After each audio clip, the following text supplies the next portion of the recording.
Efemizin qonağı Azərbaycan Qiymətləndiricilər Cəmiyyətinin sədri, iqtisadiyyat məsələləri üzrə ekspert Vüqar bəy Oruc. Vüqar bəy, gələn il üçün maaş və pensiyalar artımı gözlənilmir. Ancaq vergilər artır. Burada məqsəd nədir? Ümumiyyətlə, vergilərin artmasına səbəb nədir? Bilirsiniz, maaşlar və əmək haqqılar hər il müvafiq göstəricilərə uyğun olaraq hesablanır və artır. Mən güman edirəm ki, ola bilsin ki, gələn ildə də bu olsun.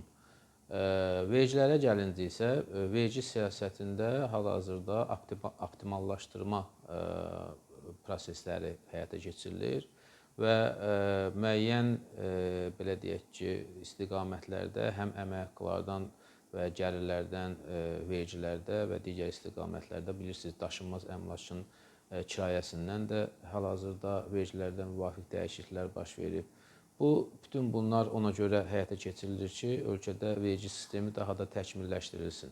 Çünki Azərbaycan dövləti bildiyimiz kimi yeni yaranmış dövlətdir. Bütün istiqamətdə quruculuq işləri həyata keçirilir və iqtisadi formatda da vergilər bilirsiniz ki, əsas önəmli istiqamətlərdən biri kimidir. Yəni, vergi əslində dövlətin fəaliyyəti, dövlətin strukturlarının çalışması, ümumiyyətlə dövlətin var olması üçün önəmli istiqamətdir. Bu baxımdan vergi istiqamətində islahatların aparılması çox böyük əhəmiyyət kəsb eləyir. Gördüyünüz kimi, bir istiqamətdə vergilər artırıldıqda, digər istiqamətdə bu vergilər azaldılır.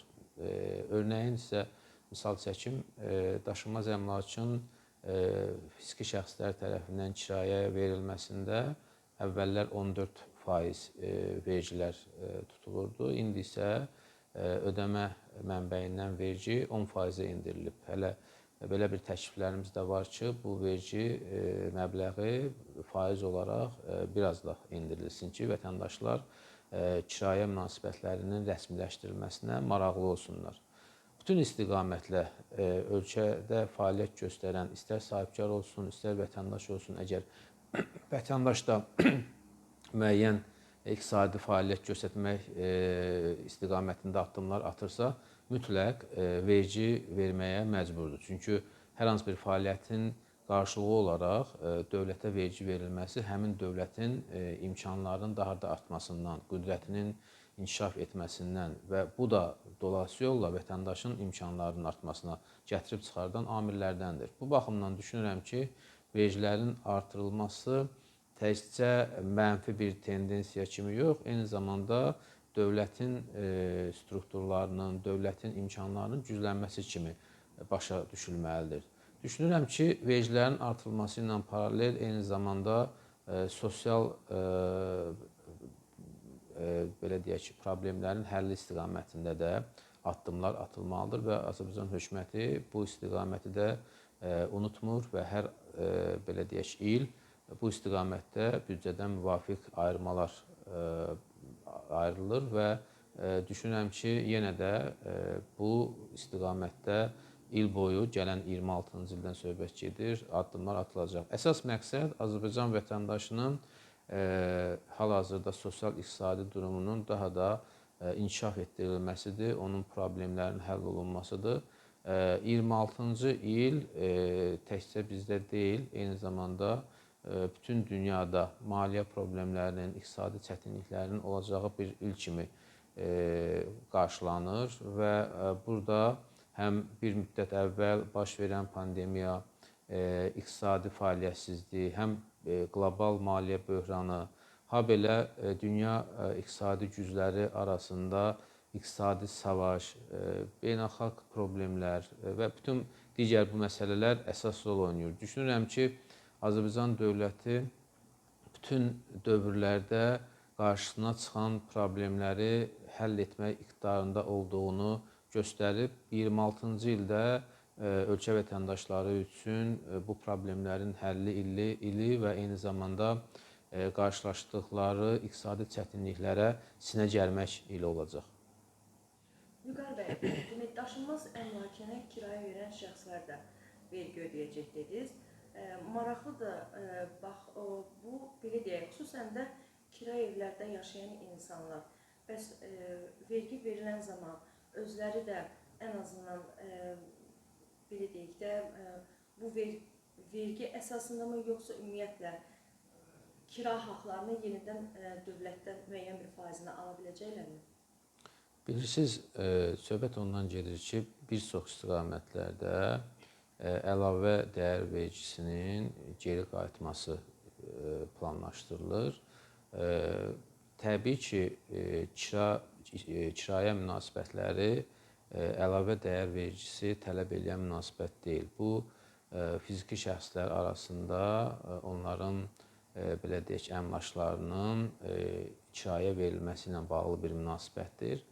Sadəcə burada çox təəssüflər olsun ki, bu istiqamətdə fəaliyyət göstərənlər təqribən bizim hesablamalara görə 80%-dən çoxu kirayə münasibətlərini rəsmiləşdirmir. Çünki rəsmiləşdirdiyi zaman müvafiq ödəmə mənbəyindən vergi ödənməlidir ki, təbii ki, əmlakın sahibi bu məbləği ödədikdə daha az qazanc əldə etmiş olur və yaxud da ki, kirayə götürən şəxs bunu ödədikdə daha artıq kirayə pulu ödəmiş olur. Ona görə bu məqsədlə hər iki tərəf verginin ödənməsində maraqlı deyil. Amma verginin ödənməsinin bir müsbət cəhəti var ki, indiyə qədər bildiyiniz kimi tərəflər qeyri-rəsmi kirayə münasibətlərində olduqlarına görə hər hansı bir problem olduqda onlar hüquq mühafizə orqanlarına əsaslı surətdə müraciət edə bilmirdilər. Və qarşılıqlı öhdəliklər həmin müqavilədə əks olunmurdu. Yalnız və yalnız realtor tərəfindən təqdim olunmuş və heç bir hüquqi qüvvəsi olmayan, notarius tərəfindən təsdiqlənməmiş bir müqavilə imzalanırdı və həmin müqaviləyə görə tərəflərin vergi vermək öhdəliyi meydana gəlmədiyi üçün bütün tərəfləri qane edirdi. Burada realtor öz fəaliyyətini göstərir və müəyyən məbləğ əldə edirdi və bundan təbii ki, vergi vermirdi. Kirayə verən tərəf müəyyən məbləğ qazanc əldə edir və təbii ki, bunun vergisini vermir və eyni zamanda da kirayə götürən şəxs, kirayənişin bu zaman daha az ödəyir. Yəni, tərəflərin hər üçünə mövcud status xeyir gətirdiyinə görə və onların mənafeyinə uyğun olduğuna görə təbii ki, burada vergidən yayınma halları baş verirdi. Amma biz bütün mənfi xüsusiyyətlərinə rəğmən bir dövlət olaraq bütün iqtisadi münasibətləri, dövlət-vətəndaş əlaqəsini və dövlət-vətəndaş münasibətlərini tənzimləməni əsas götürməliyik. Çünki bildiyimiz kimi hər bir formalaşmış hüquqi dövlət, onun vətəndaşı ilə dövlət arasındakı münasibətlərin hüquqi baxımdan tənzimlənməsi faktoruna görə müqayisə olunur.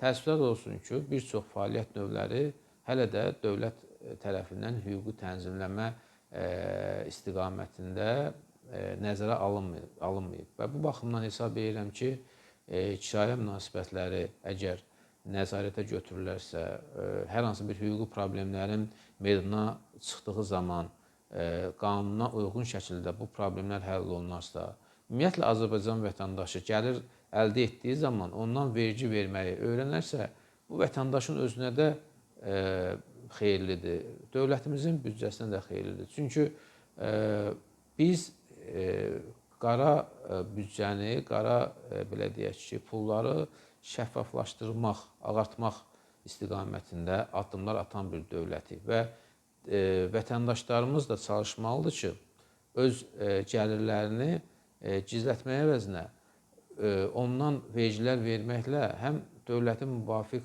problemlərinin həlli istiqamətində dəstək olsunlar, həm də eyni zamanda bir vərdiş yaransın cəmiyyətdə ki, həmin vərdiş də ondan ibarətdir ki, əgər müəyyən fəaliyyətdən gəlir əldə edirsənsə, mənfəət götürürsənsə, mütləq onun vergisi verilməlidir.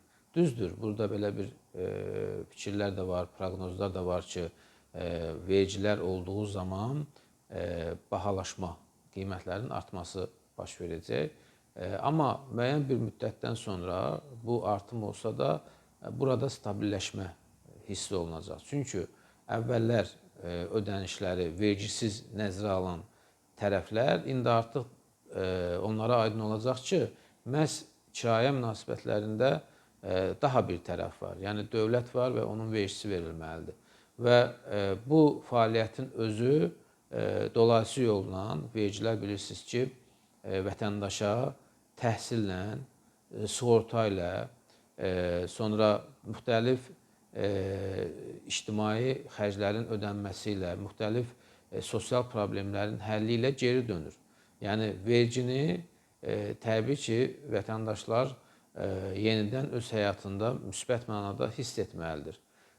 Düzdür, müəyyən problemlər var və vətəndaşlarımız da haqlı olaraq həmin sosial problemlərin həll edilməməsindən və qarşılaşdığı gündəlik həyatdakı problemlərdən narazıdırlar. Bunun üçün həm sosial şəbəkələrdə, həm gündəlik həyatda etiraz edənlər var. Lakin nəzərə alaq ki, 30 ildən artıq işğal altında olan torpaqlarımız yeni azad olunubdur. Qarabağ Azərbaycana qaytarılıbdır. Qarabağ və Şərqi Zəngəzur həm coğrafi olaraq, həm iqtisadi olaraq, həm ərazimizin bir hissəsi olaraq Azərbaycana hal-hazırda inteqrasiya olunur. Həmin ərazilərdə quruculuq, bərpa işləri aparılır, infrastruktur yenidən formalaşır. Yəni, büdcənin bu qədər xərcləri olduğu bir vaxtda qarşılaşdığımız sosial problemlərin daha çox olması təbiidir. Vaxtilə torpaqlarımız azad olunmamış belə bir fikir var idi ki, xalq arasında da çox tez-tez təkrarlanırdı ki, biz ac qalarıq, susuz qalarıq, ancaq Qarabağı vermərik. Belə bir fikirlər var idi. Bugün çox şükürlər olsun ki, Qarabağı almışıq və şükürlər olsun ki, ac, susuz deyilik. Amma müəyyən problemlər var ki, o problemlərin həlli zəruridir və o problemlər Azərbaycan hökuməti tərəfindən həll olunacaq və olunmalıdır da. Sadəcə, hökumət də öz gündəlik siyasətində atdığı addımlarda, etdiyi islahatlarda vətəndaşların sosial-iqtisadi durumunu nəzərə almalıdır. Regionlar inkişaf etdirilməlidir.